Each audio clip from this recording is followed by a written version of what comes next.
Good morning. I had an assignment to write for my Intro to Creative Writing class, and I asked Ricky, my co-creator, what I should write about. And he said, why don't you write about being a beginner yourself? And so I'm going to read my essay that I wrote, and hope you can follow along, and I'd love to hear any comments you have about it because it means a lot to me. So the title is Everything Happens for Me, Not to Me. Sitting around the fire circle under the full moon, the spirits known only as G.U.S. are gathered. On paper, the great universal spirit is too long to write every time, so Gus it is. This is also the name of Diane's, the requestee, husband, Gus, who joined the group a mere 6 years back, this odd quantum bond collective of people who watch out for Diane's growth and well-being. There are 9 others, not including all the animal family hanging around the outside of the circle enjoying the fire. Diane likes to call them her living treasures, even though they're not living technically. She mostly refers to them in shorthand, beloveds. Gus speaks softly to the group. A request for the 2x4 has been received. I wish this dear one would be careful what she asks for, because this one is going to be, shall we say, wrenching and uncomfortable. Gonna move heaven and hell literally to fulfill this desire. Gus looks over at Granddad Brown. When embodied, was only as tall as Diane, quiet as the day is long, whip smart and always kind. A barely perceptible nod of the head encourages Gus to continue. She wants to be free of any external authorities telling her how to spend the hours left in her life. She desires a desireless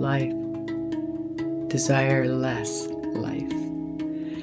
Her deepest request is to stop being isolated from humanity because she's tired of living alone in nature and in her work. She wants to be free to share her wicked sense of humor when it comes to the hard topics like trauma and loss. Gus finishes with a voice soft as clouds. He knows what they have to do. His heart aches and swells with appreciation for his wife's courage. They were a good match back in the day. When they were paired in Earth School, they shared a lifelong commitment to reducing suffering and helping make hopes and dreams come true. There's a growing murmur from the beloveds brainstorming.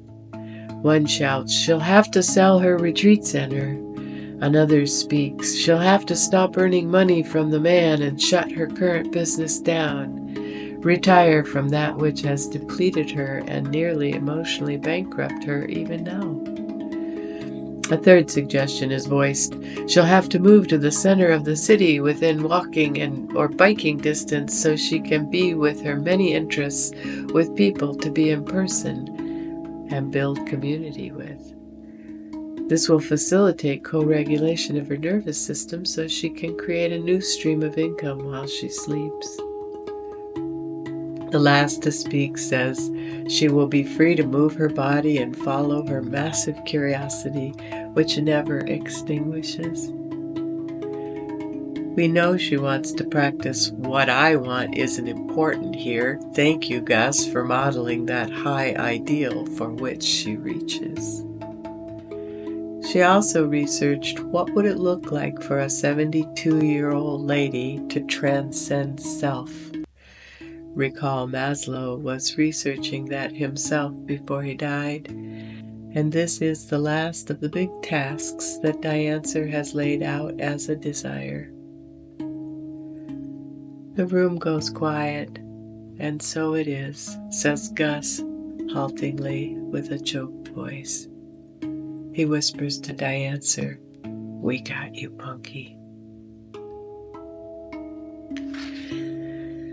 So that kind of explains some of the things that I have been invited to recreate a life worth living, starting over, starting from not scratch, but starting again, reinventing my life. And I have a year to accomplish this, and I'm planning to only share what gives me great joy to share when it comes to a content of a bank. I don't know what I would call it, the 2-cent wisdom repository. That's what I call it on my website. It's kind of where I park teachings from people I really love and respect, and some of it, most of it is in there. And if you want to go to my website, The Beginner's Grove, you can take a look at my 2-cent wisdom repository. I wish you would. And I wish really, really a lot that I could get up to 50 subscribers or followers on YouTube, because I need 50, and I'm at 33 or 35 right now. I think it's 35 subscribers, and I need 50 in order to do live Q&As and conversations with real people. And that's my deepest desire. That's the next step that I want to accomplish, is I want to start live conversations with real people to find out how I can help you have more curiosity in life, enjoy the juicy parts of life, and find the humor in life, and find out your own massive strengths and resiliences and build on those in order to keep yourself even when things are tough in the world, and they always are.